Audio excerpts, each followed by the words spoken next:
So, anyways, this is the first StonerCast bits. What we do is just kind of like StonerCast, but it's one-on-one.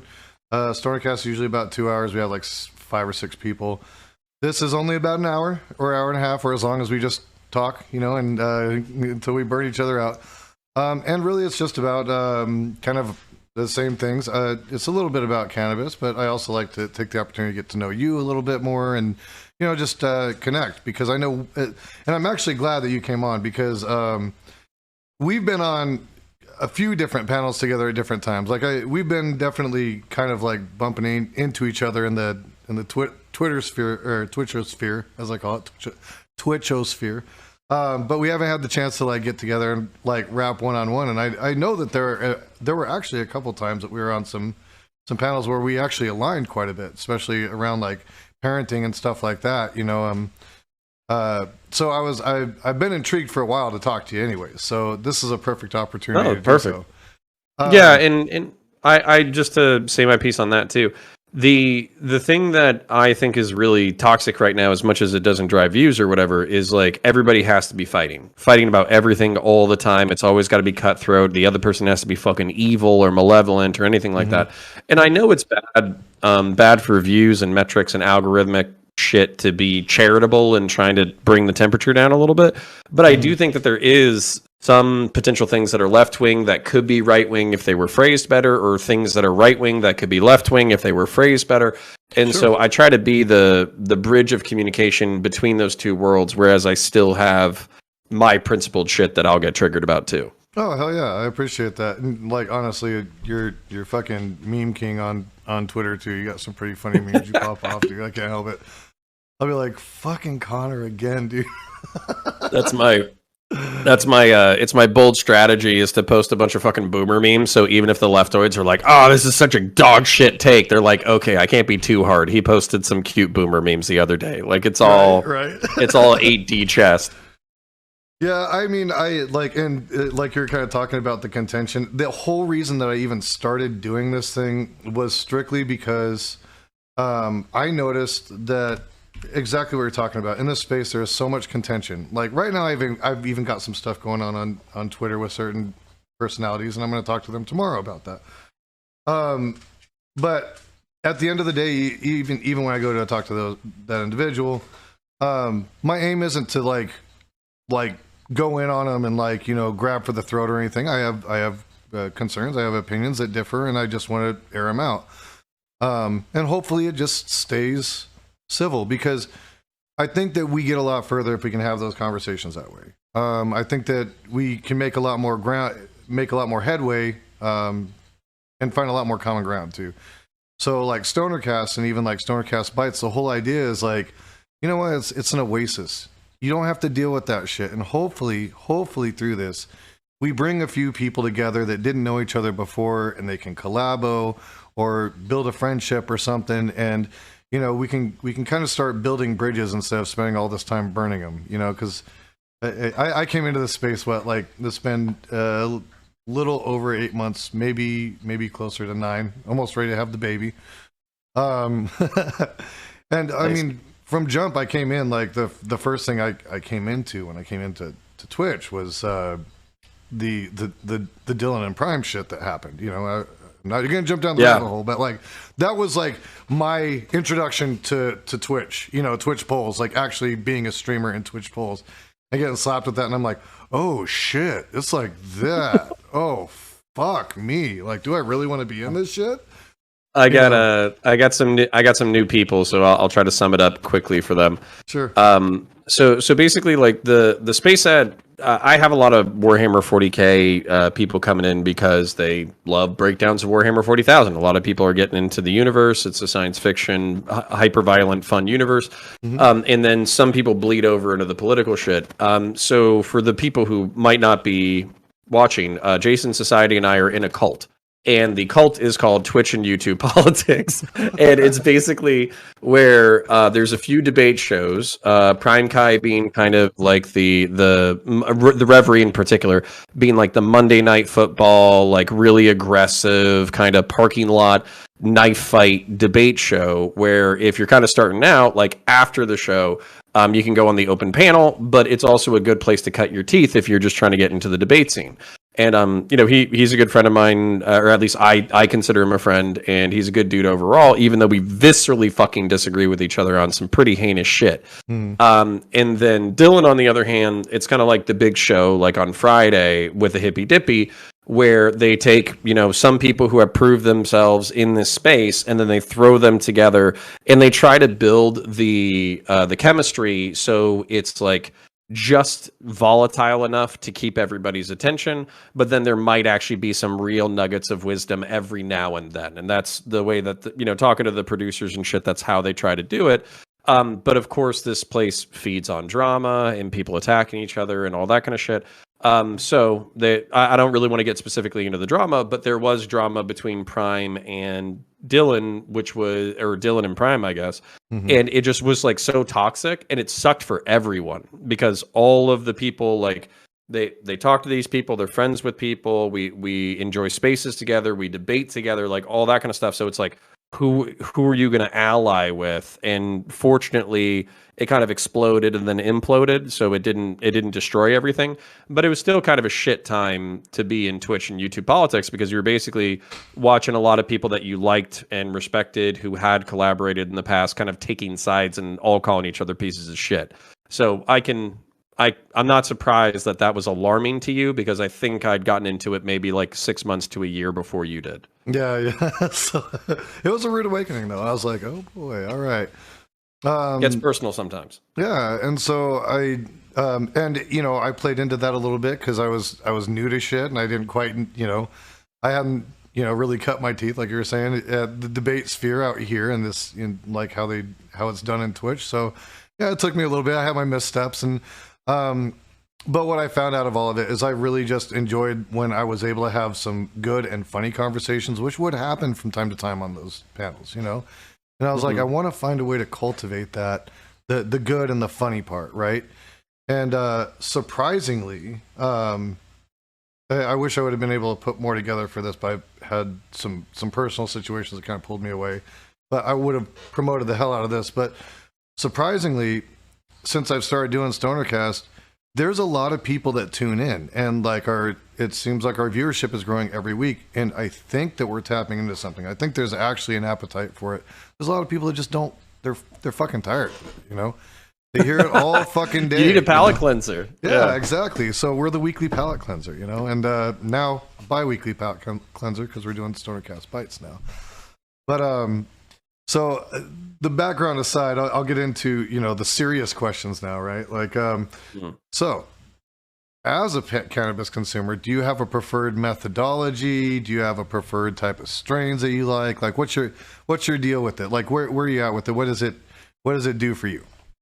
So these days I'm more on the like edible side of things, just because smoking when I was in high school, like, okay, so I need to start a little bit from the beginning, but I'll also answer your question. Sure. I was a raging stoner in high school, and by raging, I mean like literally I smoked a lot, and I mean that I was an angry kid. Like, I mean both ways. Okay. And and I loved it because it would kind of like put me into my own creative brain, and I could listen to really good music and eat really good food and hang out with people who were cool, and kind of like it wasn't even a pressure release. It was more like a pressure lane where I could take all of the angst that I had and kind of like creatively think about all my problems or the things that I was interested in, and kind of have like a really imaginative interaction with my own life. And that's what made me fall in love with it. Sure. And then I did the military, got out, did it a little bit, but I was having anxiety issues. And then I did 4 years in law enforcement, couldn't smoke then. But then when I got out again, I tried smoking a few times, and it was just like too intense. So I just started doing edibles recently, and like really low doses, literally like splitting gummies up and then kind of taking my way up the chain. Yeah. But the cool thing about it is I still find if I do too much, I'll get jacked up. But if I do just enough, I get back into that creative space where things that I didn't even know were bugging me are bugging me, and I can think about them and kind of meditate on them. Or if there was kind of like a creative venture or a thought that I didn't even know that I was thinking, sometimes it'll pop up and it'll be very like vivid and imaginative and clear. And then also like I am, I hate to say it in left Twitch space, but I'm kind of like a spiritual person. Like I don't believe necessarily in like a personal God or an afterlife or anything like that. But I do believe in like taking existence seriously and kind of like trying to interact with the world in a way that gives life purpose and meaning. And so I like thinking about those deeper questions. And I found that marijuana is a really easy gateway for me to kind of break past my own barriers and actually contemplate those things without as much like inhibition or exterior judgment. It allows me to get into those mind frames really easily.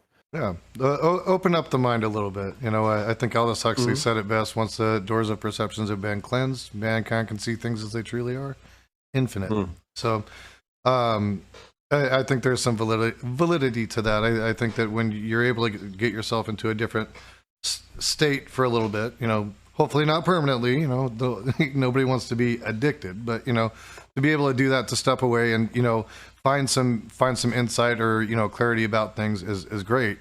My personally story is very similar to yours. I was a really, really angry kid. Smoked a lot of weed to deal with it, along with a lot of other shit. That list is long.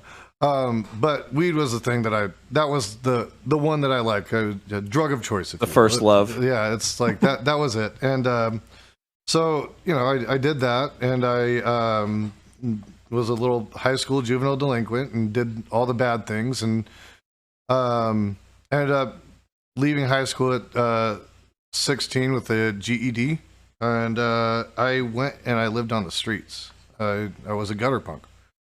So I dealt with all the fucking craziness of having, you know, old like homeless people chase me down the street trying to steal my money and shit, and like all the things, like slept under bridges, like friends' couches. Like I lived that life for about 2 years, and yeah, it just after that I was tired of living on couches and shit, and I went and got myself a job and started building up. And a few years later, I started playing music. I was in a band in Jason Society, hence the name. And it was like, so all through this, you know, I smoked or whatever, but it wasn't, I don't think there was a real, I would say there probably wasn't a real medical necessity. I just really enjoyed it, you know. But I had a very abusive ex. I actually just did a segment on it talking about like men talking about their abuse, you know, and being willing to open up about it. And so I did a whole thing on it. But long and short, I had an ex that ran me over with a car and physically abused me in like a million other fucking ways. And it fucked up my back. Like I crushed 2 of the discs in my lower back. I like flipped over this little piece of a disc in my neck here. I'm fucked, you know. So I started going to physical therapy and chiropractic care and doing all the things, and they're like, well, we don't think you're making enough improvement, and we want to put you into pain management, which it's the pill farm. Pills. Yeah, in Arizona, it's just you're going to the pill farm, so go enjoy the pills. And I was like, that's when I said, you know what? No, fuck this. I'm not doing that. Like, I'd rather smoke weed and keep exercising and do physical therapy than I would ever hop into doing opioids or anything like that, because I had friends that had died from it. I had friends that basically destroyed their entire life with opioids, and I was like, I'm not going to go down that road, you know. I'll smoke the weed. And so now, as much as I enjoy it, a lot of it is for like pain relief stemming from that. But, you know, it's also, I always tell people, like, that's not all I do. I have to constantly, like, take care of myself and my physical self, exercise and stuff like that, so that end up regressing. Oh, don't you hate being in your fucking 30s and actually having to like stretch and drink water and eat vegetables and fucking all that bullshit just to function? Oh yeah, oh yeah. used to survive off of like Buck Dupples and McChickens and fucking Taco Bell chicken quesadillas and steak quesadillas and all that bullshit. Now it's like I'll still indulge every now and then, but the real, like basically it's like, did I take my pill?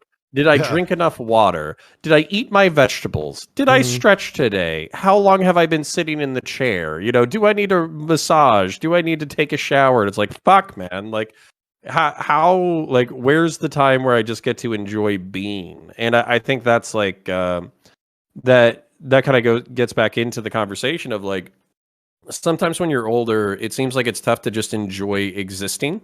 Yeah. Just kind of seeing things and being there and being present and being with your people and having good relationships and all that kind of stuff. It seems like we're so trapped in all of our own thoughts, either like, when I was younger, I wish I'd done this, or when I'm older, what's this going to be like, or am I doing enough right now, or how am I taking care of my people? Is that good enough? What are my responsibilities, my relationships, like all that kind of stuff. So you can be so distracted by everything else that it's hard to just exist. And I'm finding myself being consistently drawn to like just those moments of like, I would have hated this when I was a teenager, but those moments of like serene like platitude where you're just there and you're just kind of enjoying being there. I don't, I work full-time job, got a family, all that kind of stuff. So it's hard to find, and I love YouTube and I love streaming and I love arguing and I love all of this stuff. But I do find myself like drawn to those moments because they're few and they're really cherished when you're distracted by everything else. Oh yeah. Like my favorite thing to do, like even after because I stream really late, so I'll get off at about 2 a.m, like Pacific time. So it's like 5 a.m. on the East Coast, and it's quiet. There's nobody out like in my neighborhood. And it's so nice to just go sit out on my back patio and look up at the stars.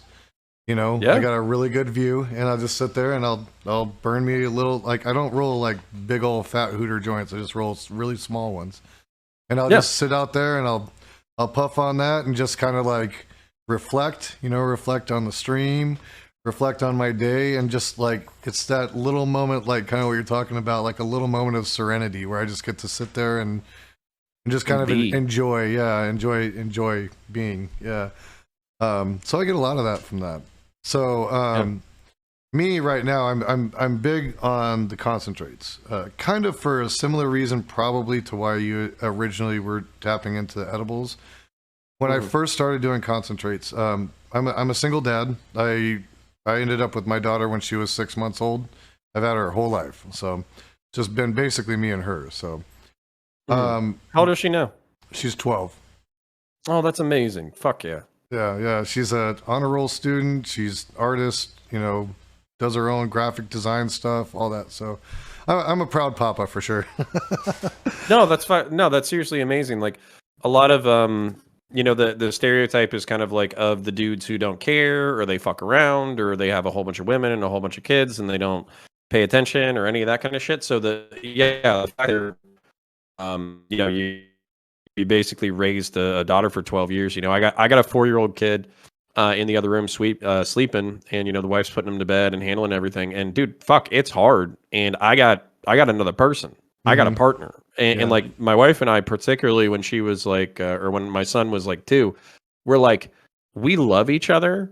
We're together. We're relatively stable. We both want the kid, and it's still hard as fuck. And so that was like really mind blowing. Was just how difficult it can be sometimes. Oh yeah, man. The terrible twos are a real thing.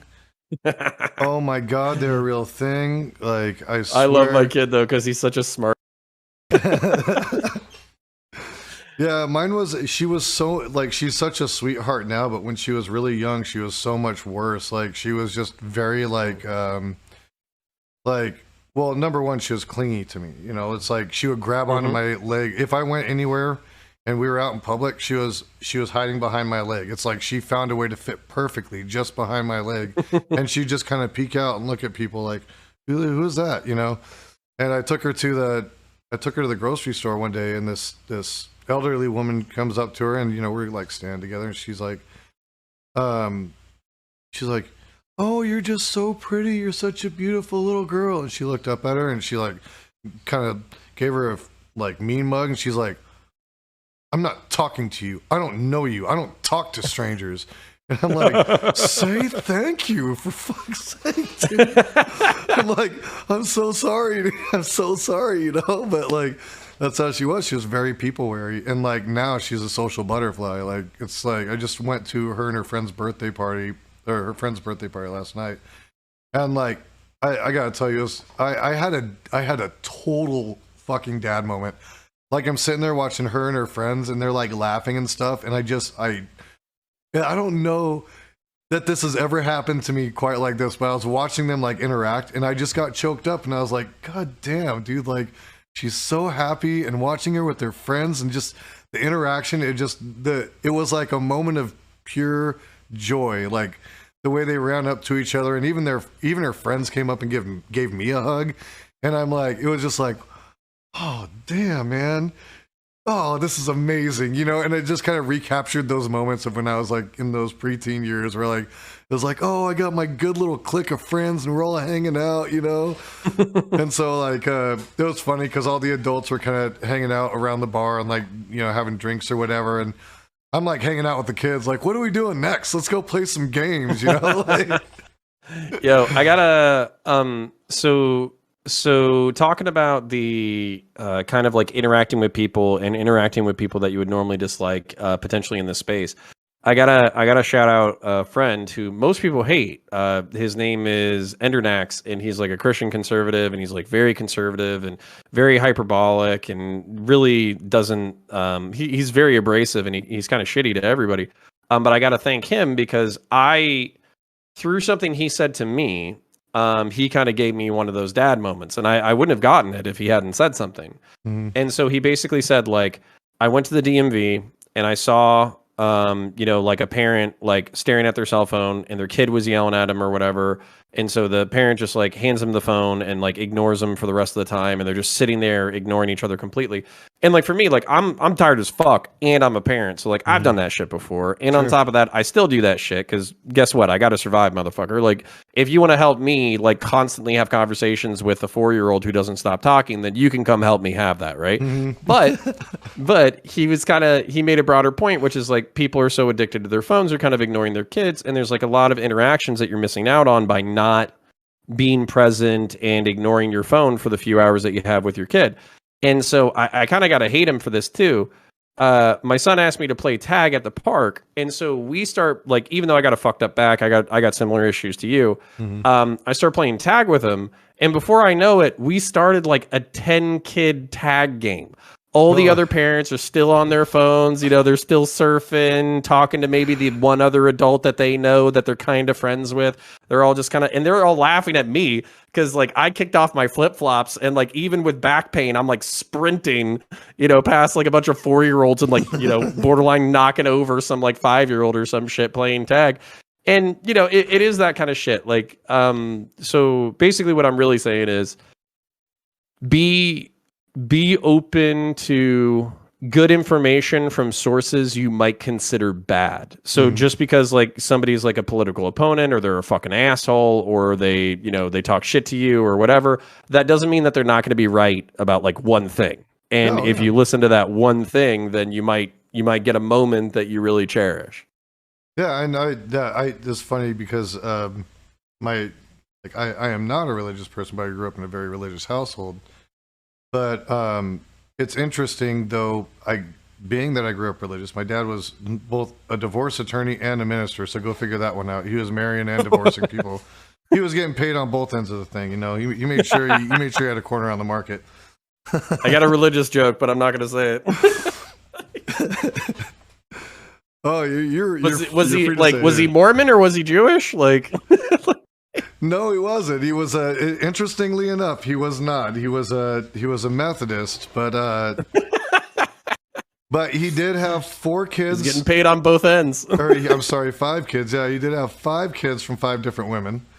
So kind of like what you were talking about, that cliche, like I know all about it, which is probably why I am the way I am about my kiddo, because I'm like, seen that shit, been there. My kid's not going through that shit, you know. So, not that he wasn't there. But he was an attorney, so he worked 80-hour weeks, and the only time I saw him was when I started working in his office when I was like 7, and worked there all the way through up until I left home at 16. So, the good thing I did get was a lot of understanding of like legal processes, but you know, outside of that, like we didn't have a lot of interaction until much later in life. When he got older, you know, in his later years, we became like best friends, and we talked every day.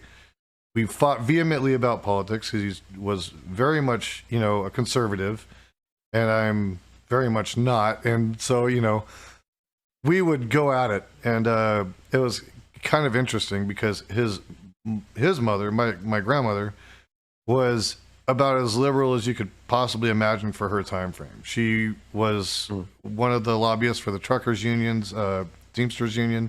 She worked for Jimmy Hoffa. She was doing the thing, man.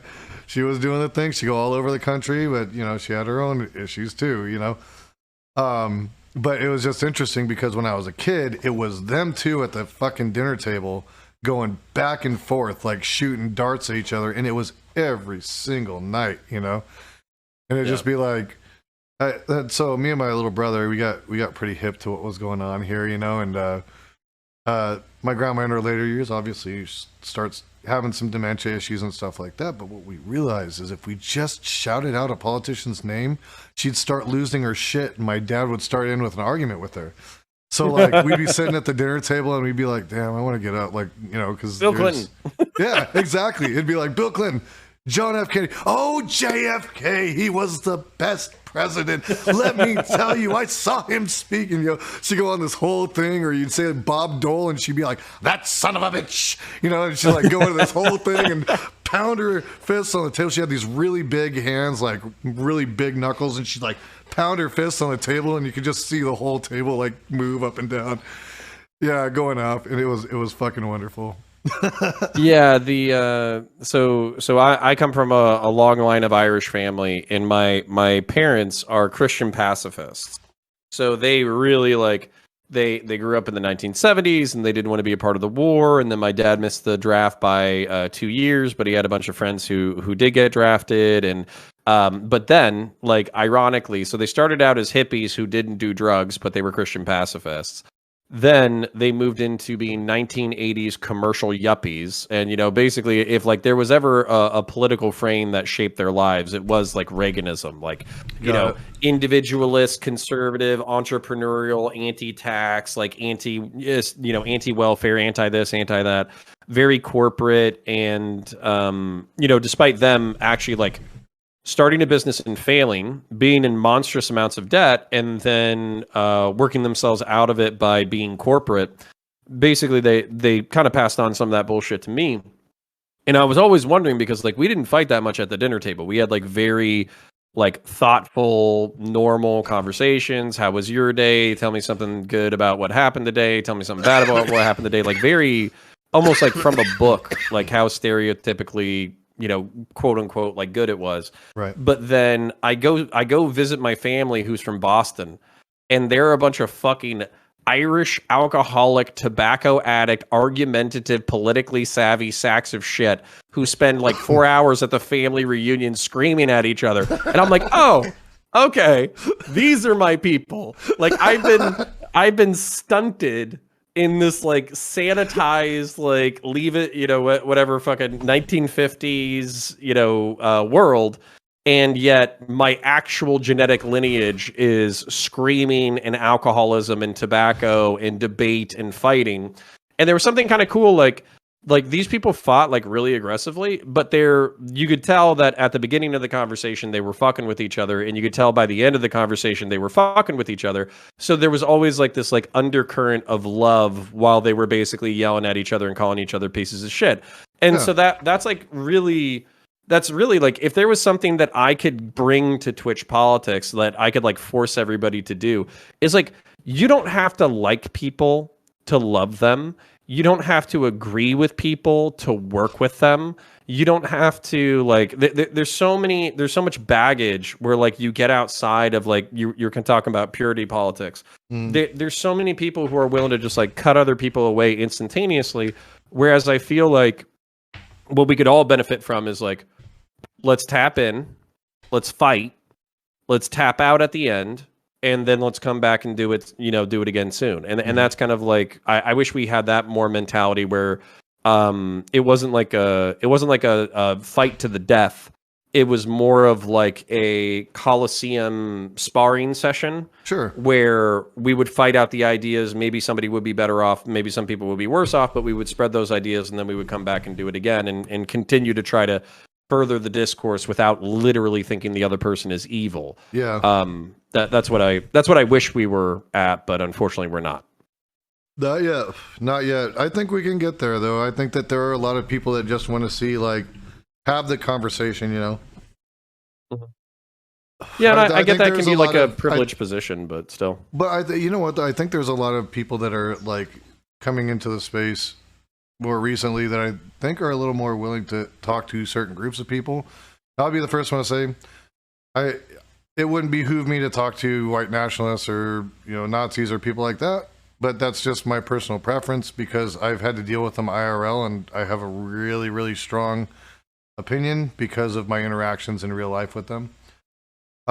So for me, like I don't typically talk to them. But like a conservative, right-wing conservative person that's pretty well, I mean, you can have your beliefs. I mean, I have a friend that's a Trumper, that pops in and I talk to him, like Jesus.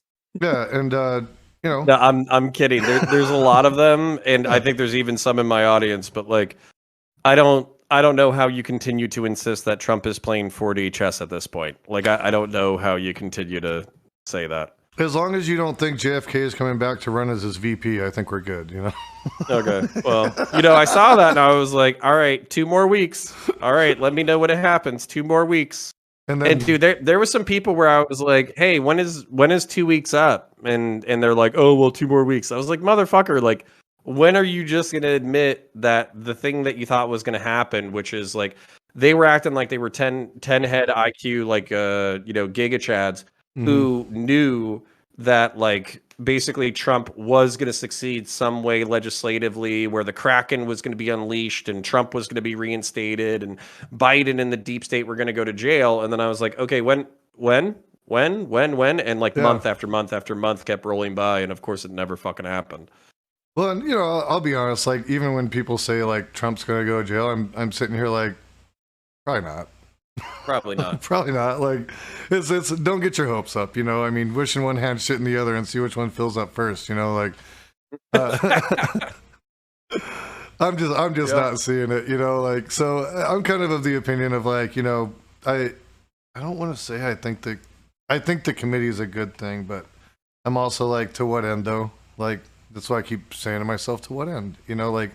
What are we gonna well, I think they're trying to damage him enough that if he tries to run again in 2024, he won't succeed. But then that, like, one of the things that our good friend Destiny said is that, like, he's very gas-pilled on politics. And I know that statement's a little sarcastic, but gas-pilled basically where, like, if the economy is doing well, the incumbent typically wins. And if the economy is doing poorly, then the opposition party typically wins.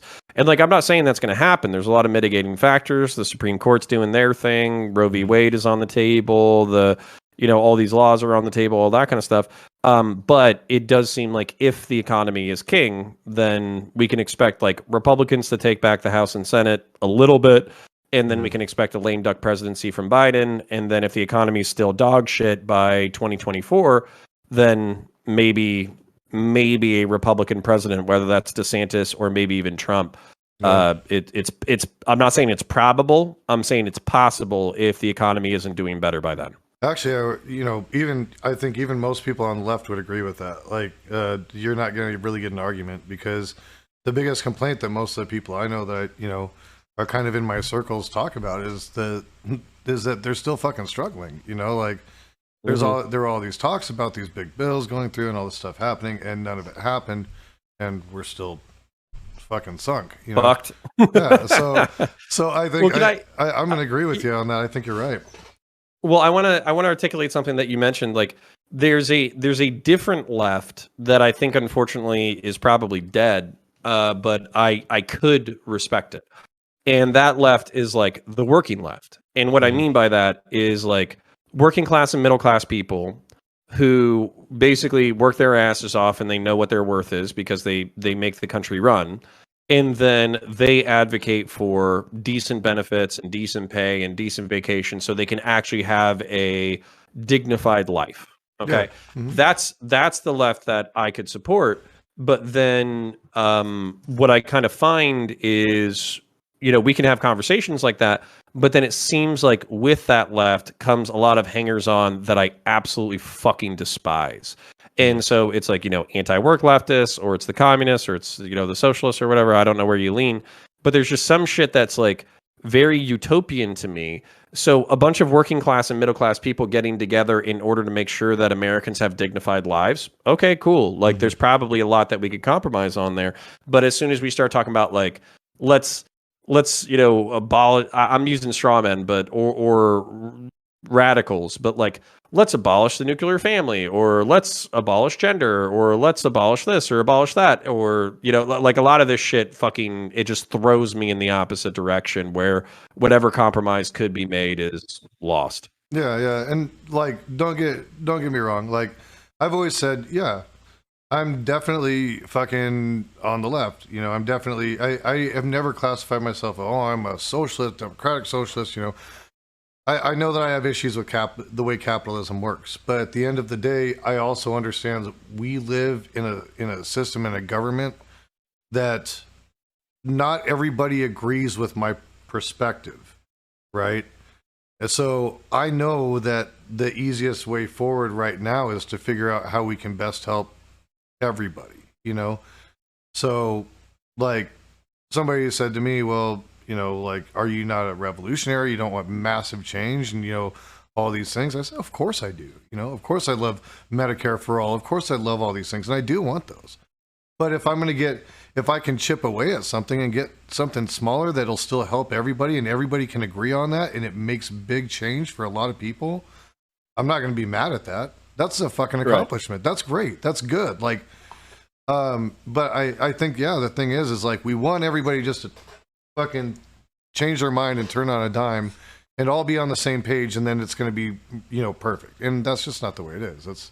I wish it was. That'd be fucking awesome. I mean, we'd be living in a great space, you know, according to everybody, and we'd also probably all look the same, eat the same, shit the same, and sound the same, you know. Sounds kind of fucking boring, you know. Well, so my frustrations, and we can get back to like weed or cannabis and how it's affected us positively. But my frustration is like, so I hear I'm like a huge history guy, like huge. And so I've studied, you know, the history of China. I've studied not as much Russia, but I've studied the history of Europe. I've studied a little bit of Middle East and North African history, and a lot of what bugs me is the willingness to absolutely consolidate power as long as it's something that you care about. So, for instance, like if you're a Christian conservative or a fascist or a reactionary or something like that, you're like, I don't give a fuck. If we give Trump unlimited power, he can be the new king. He can be God Emperor Trump. You know, he can do this, he can do that. And I won't give a fuck if we destroy our republic because my agenda will be implemented. Conversely, if it's like, you know, revolutionary, like Marxist Leninist or whatever, if they're like, oh, I don't give a fuck if, you know, the communists all get together and we band together, we take out some politicians, we create a vanguard, and we actually institute a communist society within the next 100 years. I know most people make fun of these people, but that doesn't mean that their rhetoric doesn't lend to a certain level of like justified violence. And so for me, it's like the problem is not whether or not it's the left or right running things, because we're both flawed. The problem is whether or not you concentrate power into a handful of elites and then basically they do whatever the fuck they want to do.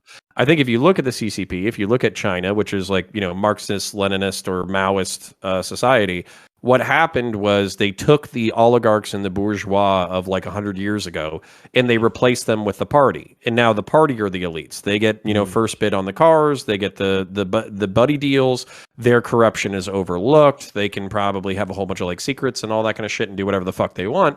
And so you haven't ushered in like the decommodification of basic human need and workers owning the means of production. You've basically just ushered in an unquestionable oligarchy. And for me, that's at the root of human evil. So whatever we can do to safeguard ourselves against those structures, that's what I want, even if it's like milquetoast liberal republicanism. Right. Just as long as we don't end up in a place where the people with all the power keep all the power and fuck everybody else over. Perpetually. Yeah. And are unquestionable. Do you think we're getting there right now? I mean, it seems like both the politicians on the left and the right aren't really doing what either of their constituencies are happy with, in some facet or another. I think we're at a breaking point where we do have to, we're going to do one of two things. Either we're going to snap, because it seems like we pressure, like just endless pressure. Mm-hmm. We're either going to snap or we're going to find a way out of it. And there's really that's the only two things that we can do. And necessity is the mother of all invention. So I'm kind of hoping that we'll figure out our way. And this isn't as bad as 1864, where we literally had a fucking civil war that killed 500,000 people. It's not that bad. But it does seem like the battle lines are drawn. People fucking hate each other. There's not much consensus on what we should do going forward, and it seems like a lot of these problems are we can't compromise on them because our worldviews are so far apart, and that's terrifying. Do you think it's that our worldviews are so far apart, or do you think it's that our parties pit us against each other in a way that they ensure that we're getting the most vitriolic rhetoric from our own party's perspective in order to separate or divide from us actually being able to maybe find some common ground? Well, I think it's both. But for instance, I blame the crowd. I blame the 27 people in chat right now, the 7 people on Twitch and the 20 people on my YouTube. So for instance, if I got a debate with Vosh or Destiny and it's on a panel and we're going to be screaming at each other or something like that, I think I've peaked out at 150. You know what I'm saying? That was my max. And then on average, I'm 50, maybe 70 if I'm being consistent, all that kind of stuff. So I'm in that range for viewership. But then I'll notice if I'm being chill or charitable or things are going well or we're agreeing, or I'll notice that little metric dip. Where as soon as we start talking shit, well, boop, the fucking metrics shoot through the fucking roof. Right. And so people on some level, I think our leaders want to divide and conquer. On the other level, I also think that we are to blame as consumers, where we're we want blood and guts, we want champions, we want gladiators, we want heroes. And do you want, for instance, there was a Republican presidential candidate who I don't even know his name, but he literally talked about international affairs for a fucking hour, and he spoke Chinese when he opened up his international affairs. And I was like, this dude is fucking smart. If I was going to have anybody be president, it would be that guy. And the truth is, I don't even know his fucking name anymore, because what happened was Donald Trump was the most vitriolic piece of shit on the fucking soundboard, and as a result, he gained the most attention and he fucking won. Yep. So that's I blame them, but I also blame us. Yeah. It takes a bit of everything, the perfect storm, for that to all come together and just kind of blow up in our faces. But yeah, that's interesting. I think that's a really good insight on what's going on, because I see it too. I see a lot of promises of things that don't get done. I see a lot of let's fearmonger this thing, but at the same time, the party's not really going to do anything about that thing. They just want to fearmonger it so they can make sure they get their votes in come election day. I would have agreed with you 6 months ago, but now I think Democrats are actually fucked and they're going to have to do something about it. So for instance, they've been kind of resting on their laurels that we're the party of reproductive rights, and we're the party of feminism, and we're the party of minorities, and we're the party of civil rights and this, that, the other. And they just lost Roe v. Wade. I mean, I know the decision hasn't rolled out, But if you were to look at like what a party is all about, that is a symbolic sledgehammer to the Democrat Party. So what's going to be their answer? Because if their answer is like toothless virtue signaling, I don't think the people are going to support that much longer. Like it seems like that might have flown 6 months ago, but now I think they're actually going to ask Democrats to fucking do something. Yeah, I 100% agree. I mean, I'm in Arizona. I've got Kirsten Sinema. Right. As much as people want to say that, oh, she's doing so well and she's going to do just fine in Arizona, go look at her polling right now. For Democrats, she's around like fucking 6%. Like, there's no votes for her. She won't even win a primary, to get to the general. So we'll see, and we'll see those repercussions, and then not only will we see those repercussions, we'll see the aftershock. So, for instance, does that mean that more moderates get in who pass a moderate agenda, or does that mean more progressive gets in because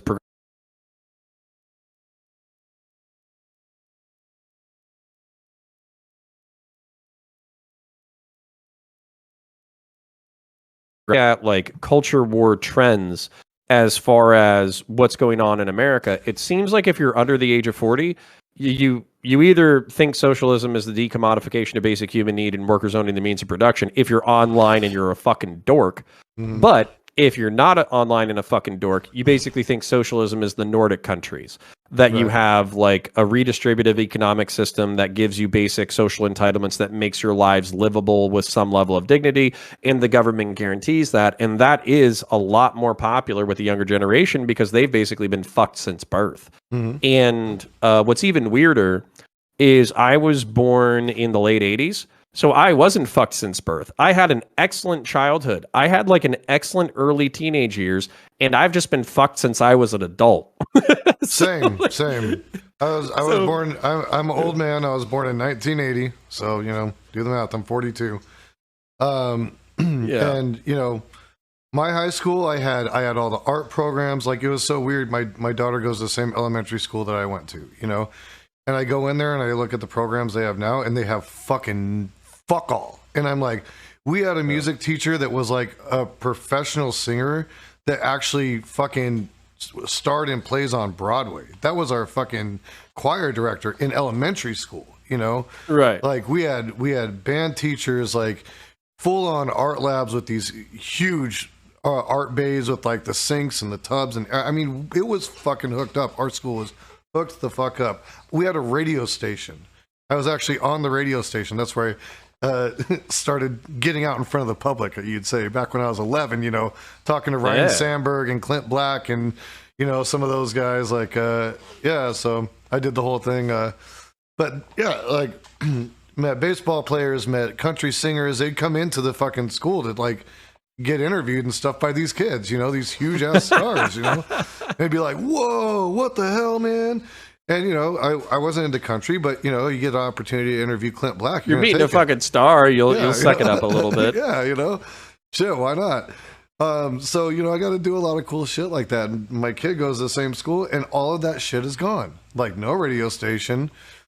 Music department is fucking bleeding financially. Like, it's like, if you want to be involved in music, just be ready to pay for everything. Everything. Same with the arts. We have to send everything into school with her for, like her supplies for the year. Like, the school doesn't even provide that anymore. So, so I think that kids are, younger generations are probably feeling that. And like, I see the stark contrast because like you did, I had the best of the best. When I was in junior high school, we had an auto shop, we had a regular welding shop and a fucking wood shop, the whole deal. Like, it was awesome, But I'm hooping. So this kind of gets back to the arguments that I think you could bring back, right? Even though I do think socialism seems to boil down for feels over reals. And then somebody said, what the fuck did they say? They said some shit just like things are gonna suck no matter what or whatever or something like that. And like, oh, you want healthcare? Get a job. Skeeter63 says that. Okay, so my thing is like this is the question that I ask myself is like, you put in this is a lefty thought, but I think that it holds some water, which is institutions are run by people. So it doesn't matter if you're like an elite, you're a business owner, you're a statistician, you're a finance guy, there's workers, right? Mm-hmm. And the worker, like an institution is just a vision until you have a bunch of people collaborate in order to bring that vision into reality. So when people help bring your vision into reality as an entrepreneur or a business owner or something like that, do they have to constantly slave away and deprive their lives in order to realize your vision?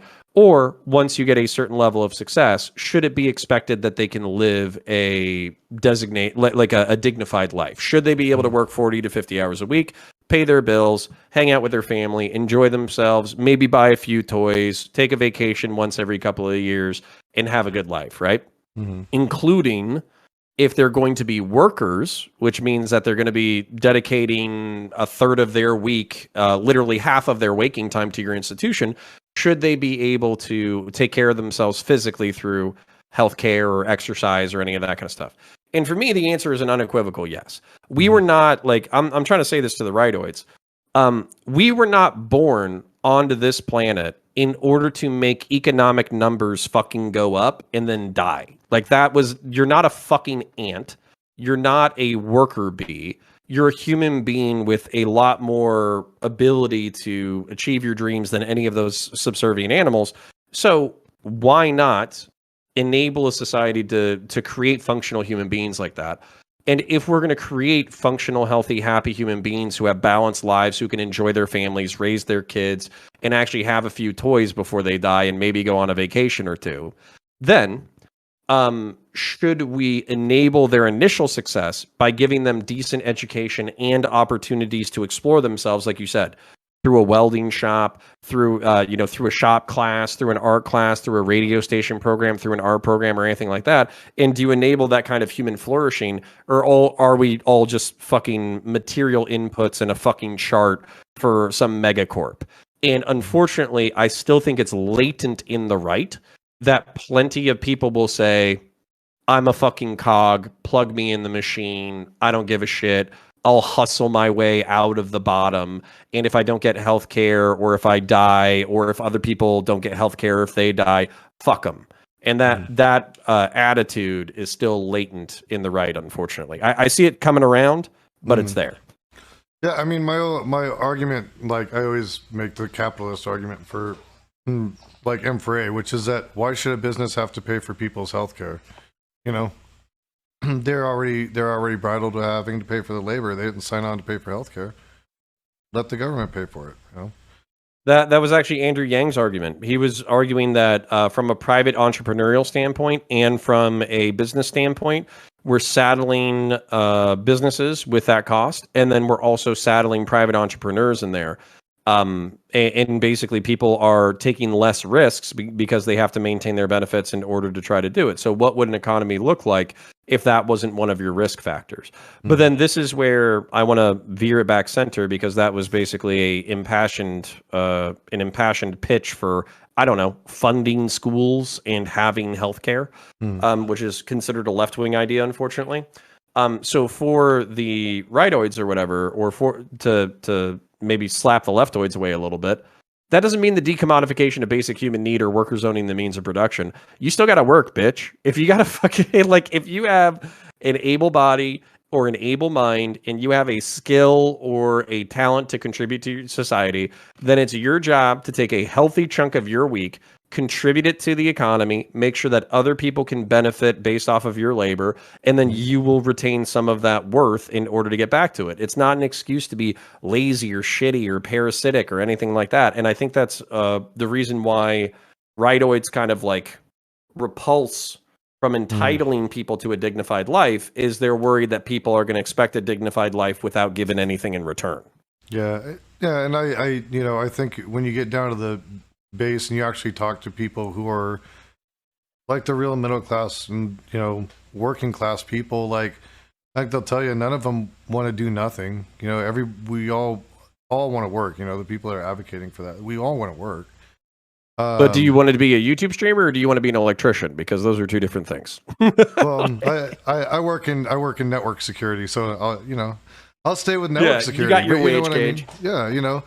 I really like what I do. I enjoy it. It's like working on puzzles every day because you're trying to figure out where the holes in the security are. You know, it's fucking cool. But you know, I also know that working in the tech field, like some of because a lot of the work is contract work, and you have to go through like contracting agencies, and they're shit, you know. And getting health insurance for yourself is fucking horrible. It's incredibly expensive, you know, if you can even get it, you know. So from those perspectives, I think that's where a lot of like kind of my lean towards those types of things come from, is like just what I've experienced as being somebody that works, you know, works 40 to 50 hours a week, same type of deal. Spent 4 years on a contract before I even got hired onto a place. And in those 4 years, I couldn't take a vacation. I couldn't take a sick day. If I did, I didn't get paid for it. And I had to make up that time, you know, and I had COVID during that, and I suffered through COVID while I worked from home. And woke up several times where I was being shaken awake because I stopped breathing because I didn't have health insurance, so I couldn't go to the doctor to get work done. So right, so I mean, I'm one of those people that is a real working person that worked fucking damn hard, even worked through COVID, and I couldn't get health insurance. So that's I think my where I'm at speaks to where I think a lot of people probably end up being, you know. And it's not necessarily that they want a fucking free ride. They just, you know, hey, I'm already working, but you know, I can't pay $1,200. Can I have some dignity? I can't pay $1,200-$1,600 a month, you know, with for health insurance, which is like what some of the pricing is, you know. So like, yeah.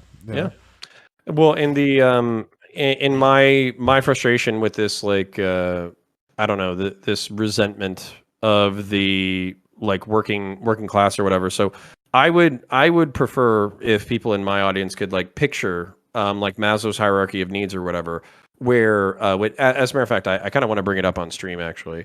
So it's basically a pyramid, Maslow's hierarchy. It's a pyramid. And of course, like Abraham Maslow hated this shit, but at the same time, I think it's like a super useful concept where the base level ideas are like physiological needs and safety needs. And this whole psychological concept is supposed to be, I know what you do. I know what you do, when you do it, and why. And the concept is basically like, it's not rigid, but you're going to prioritize certain things. So for instance, if you can't get food, water, warmth, or rest, if you don't have a shelter or any of that kind of shit, you're going to prioritize that as a need until those needs are fulfilled. Then once those needs are fulfilled, you'll try to fulfill your security needs by basically either being like financially and emotionally secure, you know, within your physiological needs. Then you'll deal with like your social issues, like, you know, dealing with your family and friends and all that kind of stuff, and trying to grow as a social butterfly.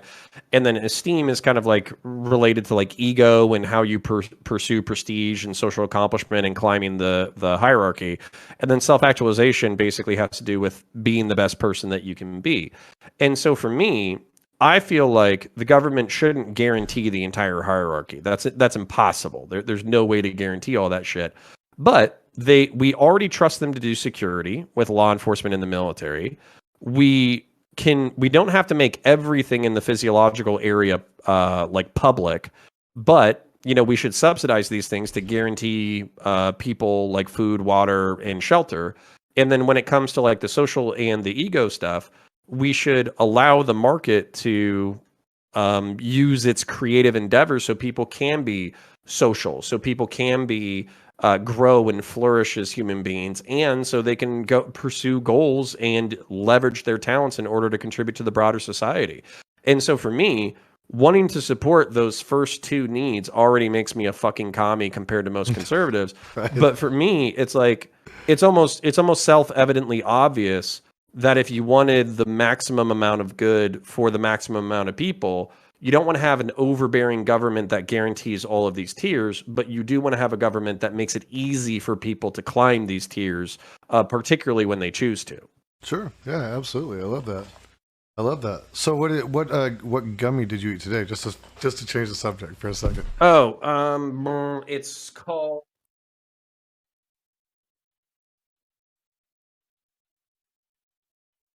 Yeah, so it's just straight. It's just Delta 8. So just like 100 milligrams of THC or whatever. So nothing too crazy. I'm not like wilding out in space or anything. You're not you don't do like the strain types don't mess with you either way, like whether you get an indica, sativa, or anything like that.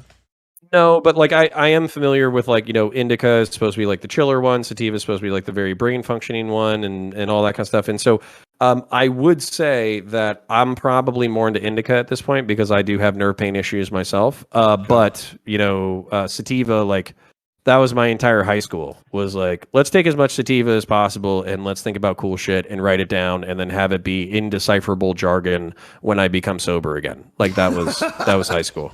I love it. I got the best fucking idea. Let's like dude, I still remember this shit. I wanted to take like a you remember the Dodge Magnum? It's kind of like a hatchback sports car. I was like, bro, you need to turn the Dodge Magnum into like a limousine, bro. You need to saw that bitch and you need to turn like the back half because like the front half kicks so much ass. And like in my mind, I was like pulling the car apart and like bisecting it and stretching it and putting in like steel manifolds and putting like a new fiberglass. And I was like, man, I'm gonna fucking do that. And then I got sober and I was like, man, I don't have money for that shit. Who the fuck's got money to make a Dodge Magnum limousine? That's fucking crazy. But like, even now, like if you ask me about it, I can still picture it in my head because it was so vivid at the time. That's funny because I remember it. It's funny that you brought that car up because when I was in my band, me and the guys in my band talked about how cool it would be to take one of those Dodge Magnums and turn him into a Woody. Yeah. Like a panel car, like the old school station wagon. Yeah. Put the wood panels all on the side. And I was like, that'd be kind of cool, You could get some new, newer style wood or whatever. Maybe some rich mahogany or something, Fuck yeah.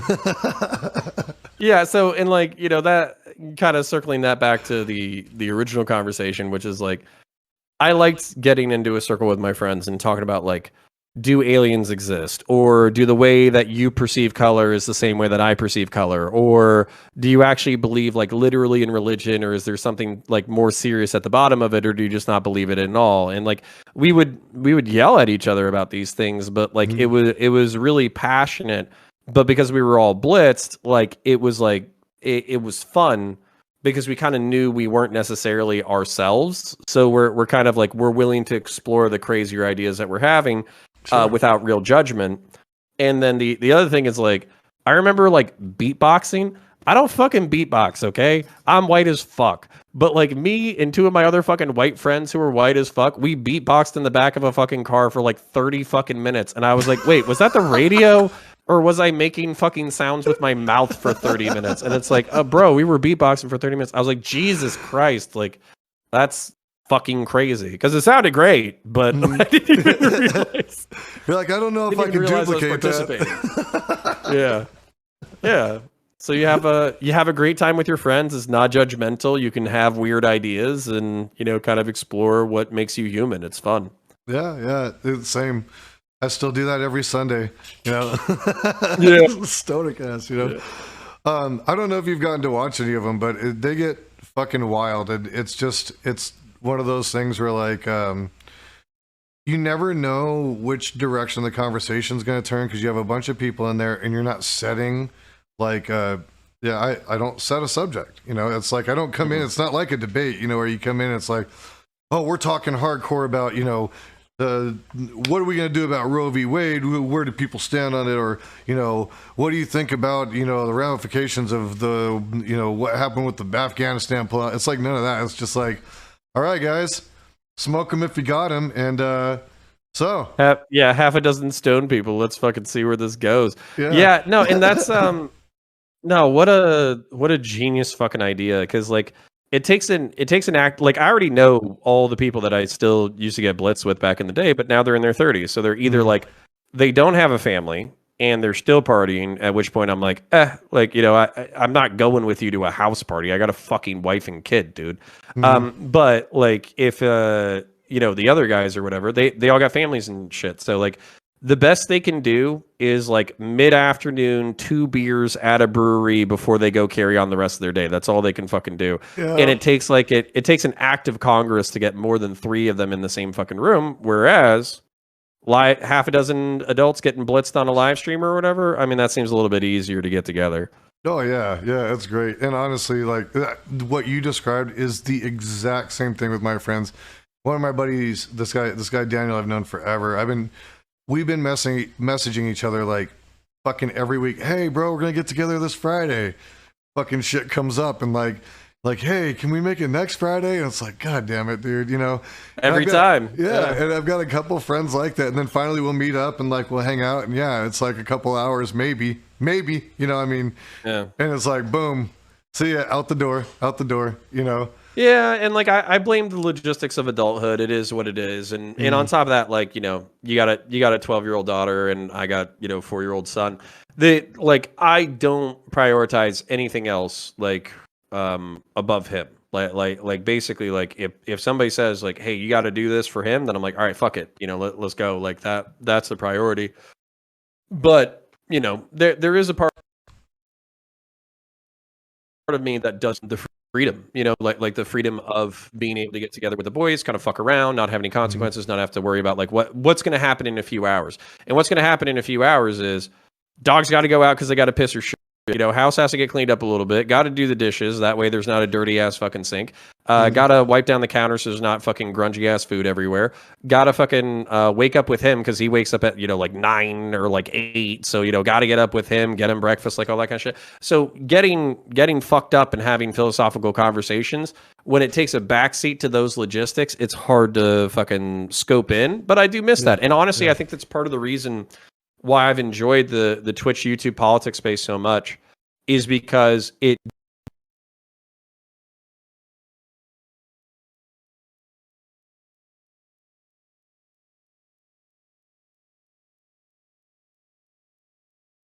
that's one of the things I had to learn early on is like these people don't hate you. They have different ideas than you. Because like when I first started, like my mentality was, yeah, this motherfucker, he's saying shit that I don't agree with. He fucking hates me, you know, like fuck him, you know, like I better not catch him slipping. And it's like now I'm like, hey, what's up, man? I remember you from the last panel. I still got that killer instinct, dude. I still got that killer instinct. Like, but you gotta balance it out, right? Like, so one, like if somebody's like an online persona or whatever, you can take it all with a grain of salt. But like my thing is like you can be ultra giga charitable to people, and then when they reciprocate that, they deserve continued charitability. Like you guys can build a relationship. But if some motherfucker is gonna fucking stomp on me like publicly or whatever, I don't give a shit. I'll make you look like a fucking dumbass in public, dude. I will make you look stupid. And it's not, on some level, it's not personal because like, you know, how do I phrase this? Like if anybody stops being an asshole, I don't have to hold grudges, right? Like I don't have to hold on to that shit for too long. But if you continue to be an asshole, I want to make you look fucking stupid. And that's kind of like the way it's like, I'll come at you peaceable, but if you come at me weird, I'm gonna fuck you up. I feel that, you know. Yeah, I mean, like, and that's my thing too. Like, you know, if you insult me, like, if it's not having to do with the debate, and you're like insulting me personally during a debate, I'm like, all right, dude, gloves off, then, you know, let's go. You know, that's it. You know, all right, cool. I see where it's at now. You know, like, there's one guy that likes to like repeatedly call people like stupid, you know, and throws that around all the time. And I'm like, dude, if you're going to call me stupid, I'm not going to give you any respect. I'm not going to speak to you with respect because you're not speaking to me with respect, you know. I'll give you the respect you give me, you know. Well, and tell me why my idea is stupid. Yeah, right. Yeah, exactly. Like we're on a panel together. We're, you know, we must have something going for us where we're either, you know, relatively charismatic or intelligent, or we have a unique perspective, or we have a background or something like that. There's a reason why we're here. So extend me that reason why we're here, and then tell me why I'm wrong. But don't impugn me individually, because then you're making it about me, not about the idea. Exactly. And so that for me is like, once that I also don't like the that's ridiculous, like thrown out as a, or, you know, what, just like as a random statement, you better tell me why, motherfucker. Like I'm gonna follow up on that statement. You say that's ridiculous, like I'm gonna start asking you questions, because you're gonna have to prove to me why it's ridiculous, and you're gonna have to show me an alternative narrative that I haven't considered. And if you don't do that, then, you know, we're gonna have problems. This is gonna blow up. We're gonna have a situation. Yeah. That's awesome. Oh yeah, okay. Mike was saying, one of the guys in my chat, he said Destiny does that a lot. Like when what you said, he says that's ridiculous, or he like questions after they say that. I think both, actually. Yeah, I think so too. one of my frustrating things with him and Mr. Girl, and it was actually really funny seeing them bump into each other or whatever, was they'll say, "Oh, I know what you're gonna say," and they'll be like, "Don't even say it." Like, I know what you're gonna say, and then like a few of those times, because I had conversations with both of them recently, I was like, "All right, motherfucker, you said that you know what I'm gonna say. You say what I was gonna say." And then, of course, they say like 60% or 70% of what the fuck I was going to say. And I was like, okay, but I also had this point. So we've wasted more time talking about what I was going to say instead of me just fucking saying it, you piece of shit. Yeah, so that's like one of the most frustrating fucking things on the planet. But then what was funny is watching Mr. Girl and Destiny go up against each other. They both told each other that they knew what the other person was going to say, and then they were both fucking wrong. And it's like, dude, that's like, how about you shut the fuck up and you stop pretending?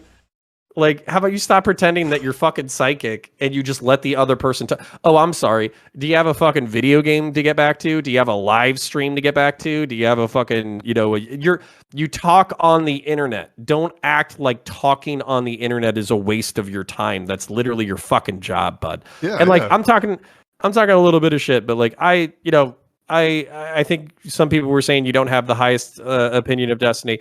I have a pretty high opinion of Destiny, but that in particular is frustrating for me. And then I don't think Mr. Girl and I had that conversation, and I don't think he's a fan of mine. I'll put it that way. Yeah, not a high opinion of Mr. Girl. I think Destiny's a great rhetorician, but I really disagree with him on a great number of things. But you know, that's kind of what it is with that. People like to blow things up, and they want the blood sport, so it's always going to get pumped up a little bit more than, maybe what I really think it is. Yeah. Fuck it. Because I don't hold on to anything. That's the funny thing. A lot of times there's like one person. The only person I held on to any fucking kind of animosity towards is somebody who said something about my kid. And that's it. Everybody else, like even Destiny, as much as I disagree with a lot of what he says or how he does some things, I don't hate the guy. I don't have ill will towards the guy. It's whatever's, like, well, we can disagree or whatever. And what it is. I think we need to relearn a lesson in the Twitch and YouTube politics sphere, which is like, some of this shit is out of pocket. Like you start talking shit about somebody's kid or the way they're raising their kid or something like that. In real life, that's going to get you fucking throat chopped. And honestly, like, I think a few people like need to get fucking throat chopped. And it's not even anything personal. It's more like you need to learn that when you say certain things that like people will not take that well, and they will impose consequences upon you that you're not going to like. Yeah. And that's kind of where, like, not trying to fucking internet tough guy it or whatever, but if somebody was talking shit like about my parenting to my face, you're getting a throat chop, bud. Yeah. like it's like a transaction. You give me insults about my kid and my parenting, you get a throat chop. It's like, you give one, I give the other. It kind of is what it is. And so I wish some people would learn that shit, but obviously, spice sells, anger sells. So like, I understand it on some level, but anyways. Yeah, I've always said, and maybe this is like growing up from the old school, but like, it's easy to talk shit behind a screen. It's really hard when you're standing in front of somebody to say the same shit, That's why I enjoy one-on-ones too, because I feel like in the 8-person panel scene, it's a lot easier to talk shit about ideas and all that kind of stuff. Whereas with the one-on-one, you have to look somebody in the eyeballs and you got to say, your ideas are dog shit. This is what I don't like about them. You know, this is my idea. And then the other person has to come back. And like that's kind of where I feel like one-on-ones, even contentious one-on-ones, can be more productive because they can bring the problems to the surface in a way that can be addressed. Yeah. Agree. Well, damn, dude. This has been our time. We actually went the full hour and a half. I didn't think we'd I'm always worried about these things that I might not have enough to say, but we fucking filled it up. So, yeah, dude, I'm a former fucking angry stoner. You should have fucking expected, you know, I'm going to be able to fill up the time. So I'll talk to you about limousine Dodge Magnums for another fucking 15 minutes. Hell yeah. Well, and you know, that's what I was going to say. Like, if you enjoyed this, I'd definitely like to bring you on StonerCast at some point. You know, like have you drop in with us and do the thing if you're about that.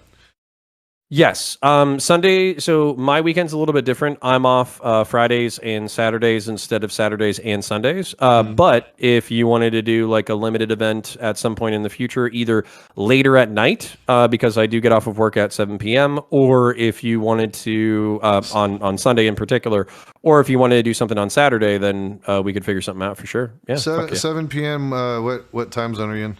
EST. Okay. Yeah. See, it wouldn't start until 8:30 your time. Okay, fucking perfect then.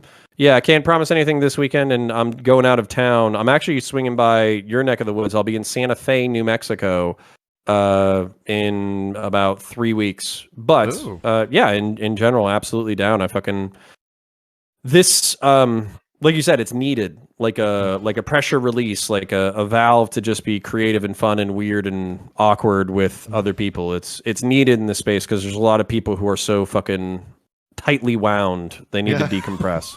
Yeah, sometimes myself included. I've been there. I'm not gonna say I'm innocent of that. You know, I think we've all had those weeks on Twitch and Twitter where it's like, fuck these motherfuckers. Yeah. So for sure. So, but yeah, well, I'll have send like shoot you out a message on it. He books all that stuff for me. But yeah, it'd be awesome to have you on. I really enjoyed talking to you, and look forward to doing that again. Perfect. Even if I have cringe takes on Twitter, just deal with them and we'll fucking hang out. And then I'll go talk to my chat. But no, it was super fun. Looking forward to the next one. And you have yourself a beautiful night, bud. All right, you too. Bye now.